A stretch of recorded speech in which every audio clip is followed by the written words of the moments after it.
Yep. My school, Emerson School for the Visual and Performing Arts, is it's basically gone, folks. It is basically gone. Um, Firefighters battled a fire at Emerson on Saturday night.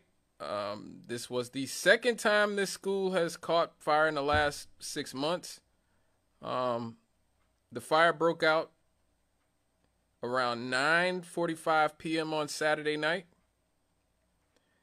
Now, the Gary firefighters arrived within minutes and found that heavy fire destruction had caved in the roof and the attic space above the third floor and started spreading across the building.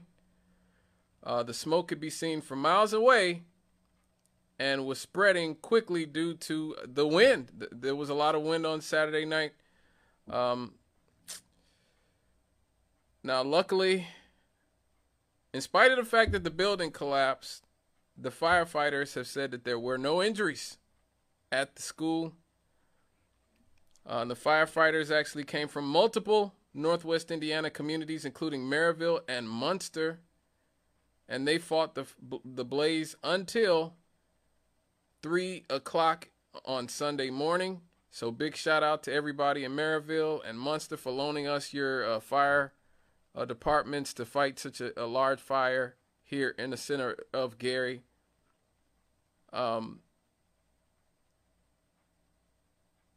this isn't the first tragic incident that happened at the sort of abandoned Emerson School. I remember this in 2015. A 17-year-old girl was found strangled in the building, which was horrifically tragic. I thought they would, permanently board it up and do something to sort of block it off and keep people from being able to access it at that point. Like, once you're finding abandoned women in your buildings, it's time to block it off.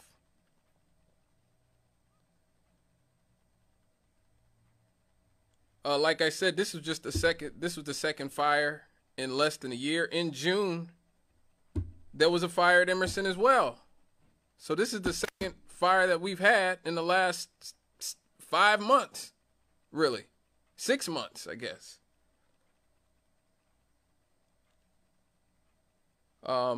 In July, the police arrested 4 people who had in connection with a shooting at Emerson. So, oh, that's right. Yeah. So again, you have fires breaking out there every 4 or 5 months. You have dead bodies being found in Emerson. You have, young women being found strangled in the building. And that was in 2015. Like I said, that's 8 years ago now. You telling me that they couldn't do anything with it in the last 8 years to make it inaccessible to the public? 8 years? I mean, just so much history. I mean, not just for me. Look, Emerson is not just, my personal memories. I went there from 6th grade to 12th grade. I was a part of the vocal music department, I'm so grateful to people like Miss Cowens, Miss Boynes, Mr. Norman, all these people I got musical instruction from. I got a world-class music education from Emerson School for the Visual and Performing Arts. And so many people I went to school with went around the world. One of my friends from Emerson, Amansu, ended up dancing in Europe and all kinds of other places, Disney and everywhere else. We talked about the great Jesse Powell when he passed some months ago. His sisters went to Emerson. They were in Something for the People. They sung all over the world. So many people, guys I went to school with won Showtime the Apollo. My guys Nate and Wayne and Blazed in them, they won at Showtime of the Apollo. I think they won multiple weeks, if I'm not mistaken. Emerson has had such a footprint on not just the city of Gary, not just Northwest Indiana, but on the world. You know, we have great artists, great actors, actresses, musicians, singers, rappers, you know, dancers, and just people who went into the skilled fields of whatever profession they were going into. Because again, you got probably the best education you could get here in the city of Gary, and one of the best in the state of Indiana.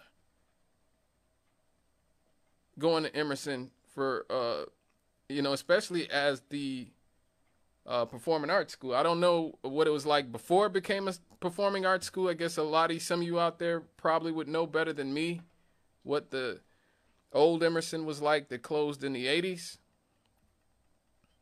But I know that my Emerson School for the Visual and Performing Arts, was by far the most accomplished school in the city of Gary, one of the most accomplished in the Northwest Indiana while I was going there. You know, we were in the murder capital of America and had a 99% high school graduation rate.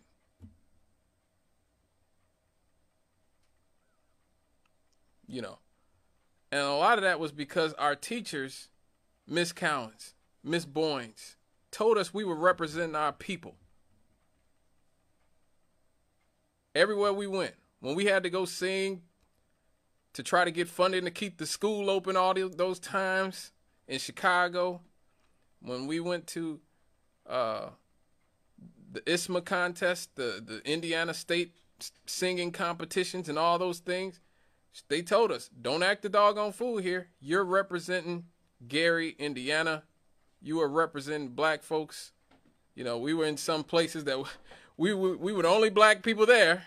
We were the only black people around at these different competitions and a lot of these different events.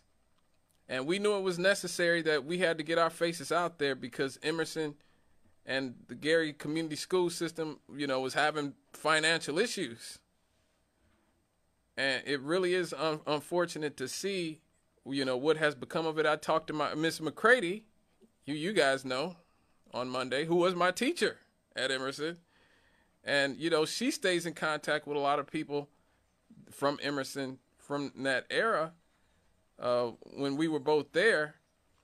And, you know, it has been such I don't want to say shock, but it has been so jarring for all of us who are part of the Emerson family. Really. You know, this was the oldest high school in Gary. Before Roosevelt, before West Side, before Lew Wallace, before any other ones, that was Emerson. 1908. You know. It was known for the 1927 boycott after 18 black students transferred to the school, which led to a strike against desegregation and a student boycott. A lot of people don't know Gary was at the forefront of a lot of that type of stuff. You know, when it came to segregation, desegregation, all those other things, you know. And a completely unrelated story, one of my favorite stories, really quick. The late, great Frank Sinatra came to Gary, I think it was in the 1940s, and he saw a lot of the different segregation flaps we were having at the local schools. And he actually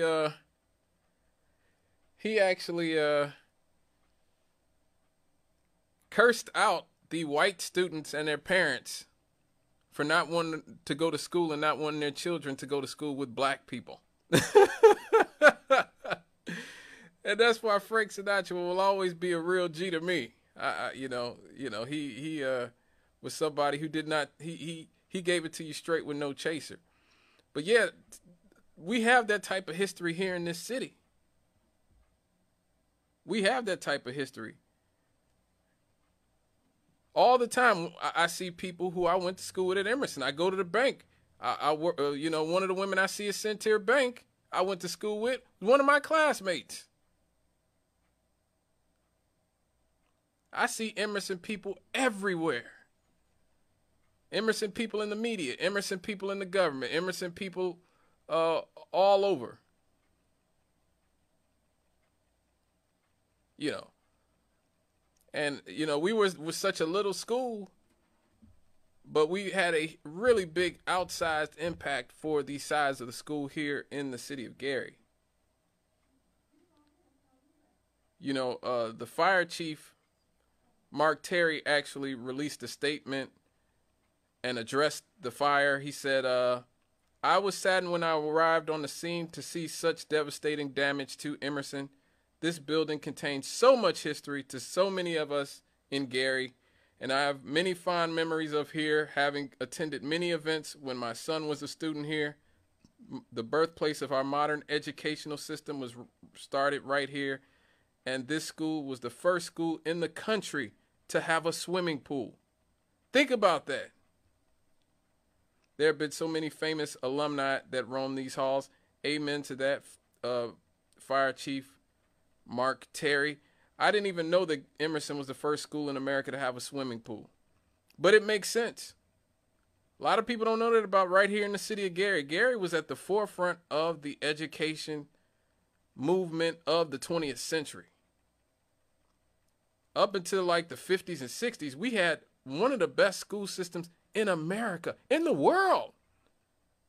People used to study the Gary, Indiana method all over the world for educating kids. And Emerson was a big part of that.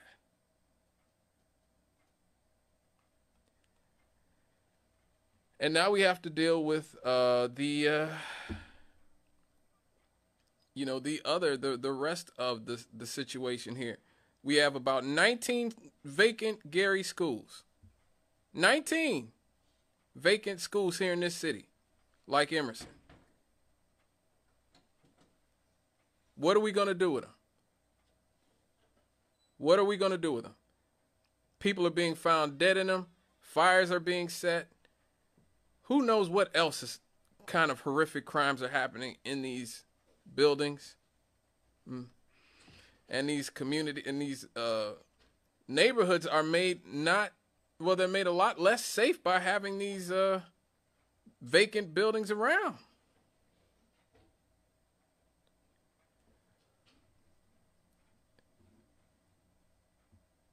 Now, some have been sold and are underdeveloped. People like the Gary Housing Authority owned Emerson, and they owned 6 vacant schools. This has to be on the head of the Gary Housing Authority on some level. A young girl was raped and murdered there 8 years ago, and yet you have not done anything. You're the housing authority, and you haven't done anything to make the building unbreachable by vandals. I drive by Emerson all the time, and it's just wide open. It's just open. I see the on the top floor where I used to be, where the choir room was, where I had a choir under Miss Cowan and Miss Boynes. And they're just wide open. Just wide open. The city owns 5 vacant schools, and the Gary Community School Corporation still owns 8 vacant schools, including Roosevelt High School, which has round-the-clock security. So Roosevelt can have round-the-clock security, but not Emerson. Again, Emerson was the first school. Emerson, let me see this here. Emerson is on the National Register of Historic Places. Why wouldn't Emerson have round-the-clock security like Roosevelt does?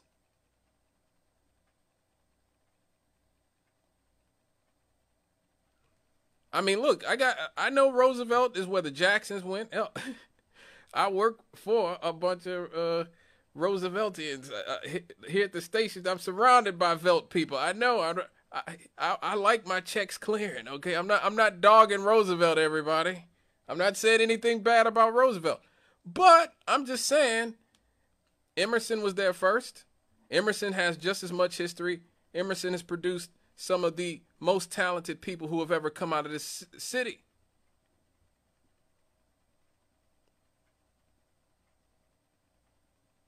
Emerson has produced some of the best talent this city has produced. We're on the National Register of Historic Places.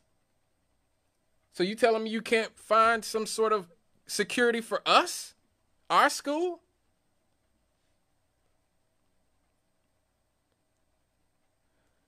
Two schools have been demolished in recent years.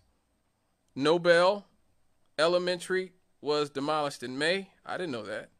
And the late, great Lew Wallace in 2022. Now, when he began his term in 2020, Mayor Jerome Prince placed unsafe building code citations on several Gary schools. And the city ended up purchasing one of the schools, Edison, which it sold to, I think that was the Zurich trucking incident that caused such a kerfluffle here. The school district also sold Dunbar Pulaski to a Chicago area food company, but neighbors have opposed its rezone, which has stalled in the city council. Deputy Mayor Trent McCain said on Monday that the city doesn't intend to serve violation notices on the GHA. They said the administration is satisfied that the housing authority is going through the proper channels that will allow it to access funds for the demolition of Emerson and other former school sites it owns.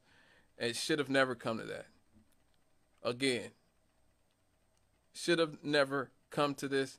It should have done more to protect the school on the National Historic Places Registry. You should have done a lot. They should have done a lot more to protect a place that is so full of history. The very first high school built in Gary, Indiana, a school almost as old as Gary itself. Now, the GHA has not responded with its plans for the buildings. Earlier, they said they hope to develop affording housing at the school sites, which, okay, fine, that might have been nice. At least it would have gone to something, a good cause of some sort. Earlier this year, firefighters put out a blaze at Horace Mann High School, and Terry said that the worst school blaze in his memory was the Horace Mann 2017 fire when its auditorium caught fire. So again, really, we let these schools sit for 10, 20 years and people run on them, people set fires, and that's it. That's it. There's a lot of people, I think, in positions of power here in the city who should be ashamed. Who should absolutely be ashamed at these sort of towering testaments to the resolve and will of people here in this city of Gary, Indiana, have just been lost in time forever.